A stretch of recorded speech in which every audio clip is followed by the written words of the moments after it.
Welcome to Edunomy by Ria. So I've brought few questions for CUT practice related to your Indian economic development. So let's start with it. First question says that before, prior always stands for before. Before British rule came to India, which of the following was true for Indian economy? मतलब Indian economy उस time पे क्या हालात थे उसके? तो India independent था, flourishing markets थे, ठीक बात है. अगर हम इसमें एक्सपोर्ट मार्केट, अपना हैंडीक्राफ्ट मार्केट देखें तो ये ठीक आंसर है. Livelihood of Indian people was agriculture based and Indian handicraft, textile, metallic work enjoyed a worldwide market. So all three are correct. So the answer is all of these. Second question, person who made the most notable attempt at किस लिए India की national income British rule के दौरान? तो A O it is A O Hume नहीं, he was the founder of Indian national congress. Dadabhai Naoroji, yes, he was the first person to collect data on national income. Surendranath Banerjee नहीं, ये इनका ऐसा national income में role नहीं है. Mahatma Gandhi, no. So the answer is Dadabhai Naoroji. Which is the main reason for stagnation in agriculture? ये तो बिल्कुल डायरेक्ट क्वेश्चन है आईईडी का. Technological deceleration, problems of irrigation facility, yes ये सारी भी हैं. इतनी ऑब्सोलीट टेक्नोलॉजी थी, इरिगेशन का इशू था, land settlement system, zamindari system था. The part is this deindustrialization. अगर तो वो इंडस्ट्रियल सेक्टर का पूछते तब तो आंसर डी इंडस्ट्रियलाइजेशन था, बट अगर वो एग्रीकल्चर का पूछ रहे हैं तो answer is land settlement system. ठीक है, अब मैं इसको समझा देती हूँ. लैंड सेटलमेंट सिस्टम क्या होता है कि ब्रिटिशर्स हैं, जो ये ब्रिटिशर है जो कि लगान चाहते हैं, रेंट चाहते हैं एग्रीकल्चर प्रोड्यूस का. किससे चाहते हैं? जो सारे गांव वाले हैं, तो रूरल एरियाज से. लेकिन अब वो डायरेक्टली घर घर जाके तो कलेक्ट नहीं करेंगे लगान, तो उन्होंने बीच में कुछ मिडल मैन को प्लेस कर दिया था. इन मिडल मैन को बोलते थे ज़मींदार. ठीक है, ज़मींदार इसलिए क्योंकि इनकी ज़मीनें होती थी जिस पे ये लोग काम करते थे. अब क्या होता था, ये इनसे पैसा लेते थे और इनको देते थे. अगर इनको 20 रुपीज़ देना होता था तो यहाँ से ये 50 कलेक्ट करते थे, क्योंकि इन्हें खुद का भी प्रॉफिट और इनको अपना इंसेंटिव रखना होता था. अब हुआ क्या, प्रेशर सारा किस पे आता था? फार्मर्स पे आता था. बिकॉज इरिस्पेक्टिव कि फार्म प्रोड्यूस क्या है, they have to pay the rent and they were no incentive to improve the agricultural productivity of land. So this was zamindari system. With reference to industrial sector, state the correct combination of statements. British wanted to reduce India to mere supply of raw material. Correct. India was a market for British export finished good. Yes. Improvement was the basis Indian economy due to the improvement of industries. तो इसके अंदर ये वाला तो कोई sense नहीं बन रहा. Improvement was the basis of Indian economy, क्योंकि हमारी इम्प्रूवमेंट इंडस्ट्रीज़ में हुई है, तो ऐसा तो कोई आंसर नहीं है. तो मैं थर्ड वाले को तो नहीं लूँगी. तो ऑल नहीं होगा, थर्ड नहीं होगा, 1 and 2 is the answer. The industrialisation has a major setback. कौन सी इंडस्ट्रियल सेक्टर के लिए? तो हैंडीक्राफ्ट. इसका तो बहुत डायरेक्ट आंसर है. Which economy produces good that can be sold in domestic और foreign market for profit motive. ठीक है, तो प्रॉफिट वर्ड ही आता है ना, तो इसका मतलब profit is like demand and supply वाला सीन आ जाता है इसके अंदर. तो जो इसका आंसर होगा वो कैपिटलिस्ट इकोनॉमी होगी. ठीक है, आप कैपिटलिस्ट को कैसे समझोगे? कैपिटलिस्ट को कुछ ऐसा समझो कि कैपिटलिस्ट वो इंसान होता है, इकोनॉमिक्स में ना कैपिटल को के से डिनोट करते हैं. कैपिटलिस्ट वो इंसान होता है जिसने कैपिटल इन्वेस्ट कर रखा होता है. इन्वेस्ट करने का मतलब है मशीन्स उसने खरीद रखी है, पैसा मनी उसने लगा रखा होता है. तो जो कैपिटल ओन करता है, जो लार्ज रिसोर्सेज ओन करता है, उसको हम कैपिटलिस्ट बोलते हैं. और अगर वो ओन कर रहा है तो इसका मतलब वो सब कुछ अपने प्रॉफिट कमाने के लिए कर रहा है. तो इसलिए कैपिटलिस्ट इकोनॉमी में ये होता है. सोशलिस्ट आंसर इसलिए नहीं होगा क्योंकि सोशलिस्ट निकला है वर्ड सोशल. सोशल वर्ड का मतलब सोसाइटी. सोसाइटी का मतलब जहाँ पे वेलफेयर पॉलिसीज़ देखी जाती है, जहाँ पे सबका भला देखने की कोशिश किया जाता है. इकोनॉमिक्स में which one is the following good indicator of economic growth? ठीक है, तो इकोनॉमिक ग्रोथ हम कैसे पता करेंगे कि कंट्री के अंदर कितनी प्रोडक्शन हो रही है? क्यों? प्रोडक्शन इज़ लाइक आउटपुट, जितना आउटपुट जनरेट होगा उतना ज़्यादा इकोनॉमी के अंदर एम्प्लॉयमेंट आएगा, है ना। एम्प्लॉयमेंट आएगा तो उतना ज़्यादा लोगों में सब में इनकम आएगी। तो इन तीनों को चेक करने के लिए आप जीडीपी की हेल्प ले सकते हो। तो इकोनॉमिक का जो गुड इंडिकेटर होता है वो जीडीपी होता है। टर्म यूज्ड फॉर पॉलिसी, जिसका मतलब setting up of an upper limit of the land that can B, ये तो बहुत इजी है, land ceiling was the answer. Land ceiling में हुआ क्या था कि सपोज आपके पास कितना भी बड़ा लैंड हो, 100 एकर्स का लैंड हो, लेकिन अगर गवर्नमेंट ने इस पे 25 एकर्स का सीलिंग लगा दिया है तो सिर्फ 25 एकड़ ही आपको मिलेगा। जो सरप्लस लैंड है वो सरकार के पास चला जाएगा और सरकार इसको रीडिस्ट्रीब्यूट करेगी among landless and poor farmers. What is the trade strategy, जिसके जो फर्स्ट 7 5 ईयर प्लान्स हमारी रहेगी, तो पार्शली तो नहीं रहेगी, इनवर्ट ट्रेड लुकिंग स्ट्रैटेजी हमारी रहेगी, ठीक है। इसमें क्या, इसका दूसरा नाम क्या होता है, इंपोर्ट को सब्सटीट्यूट करो, मतलब इंपोर्ट को सब रिप्लेस करो, इंपोर्ट सब्सटीट्यूशन है। इसका क्या मतलब हुआ कि आप डोमेस्टिक प्रोडक्शन पे ज़्यादा से ज़्यादा ध्यान दो, सो दैट आपके जो बाहर से सामान मंगाने वाला सामान है, इंपोर्ट्स, वो कम हो जाए।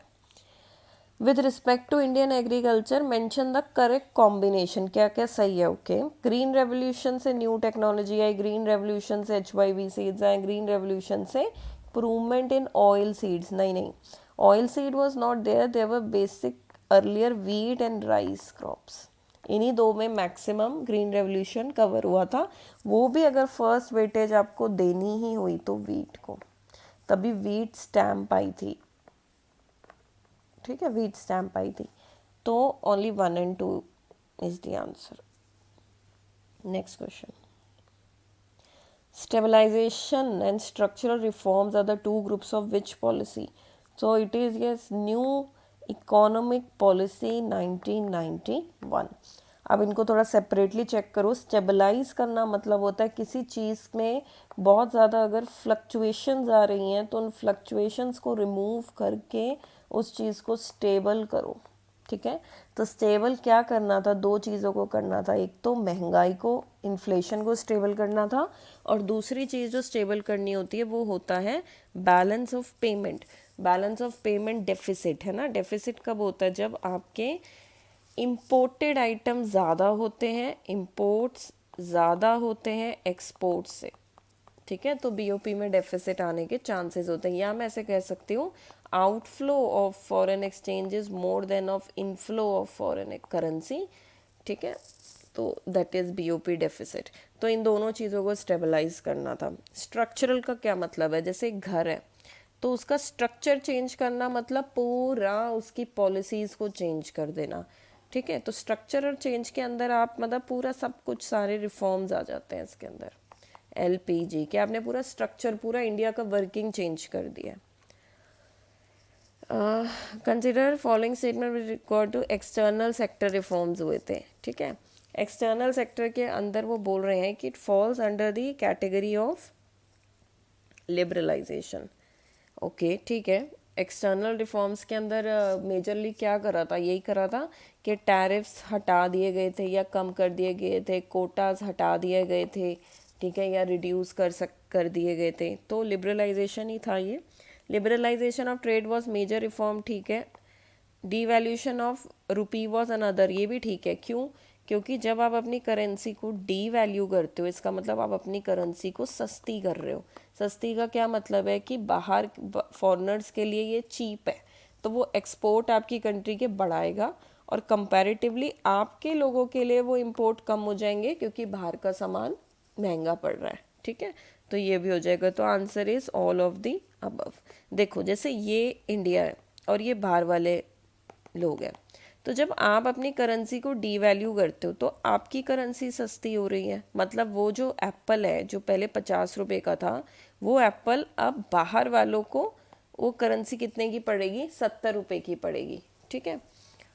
हाँ, डी वैल्यू में प्राइसिंग बढ़ती है ना, तो वो मैं चलो वैल्यू के टर्म्स में कर देती हूँ, अदरवाइज़ यहाँ कन्फ्यूजन हो जाएगी कि जब आप अपनी कंट्री के अंदर डी वैल्यू करते हो, मतलब करेंसी को चीप करते हो, ठीक है, तो जो बाहर से आने वाला सामान होता है वो आपके लिए कॉस्टली है, आपके लिए, ठीक है, तो आप बाहर से आने वाले सामान को कम कर दोगे।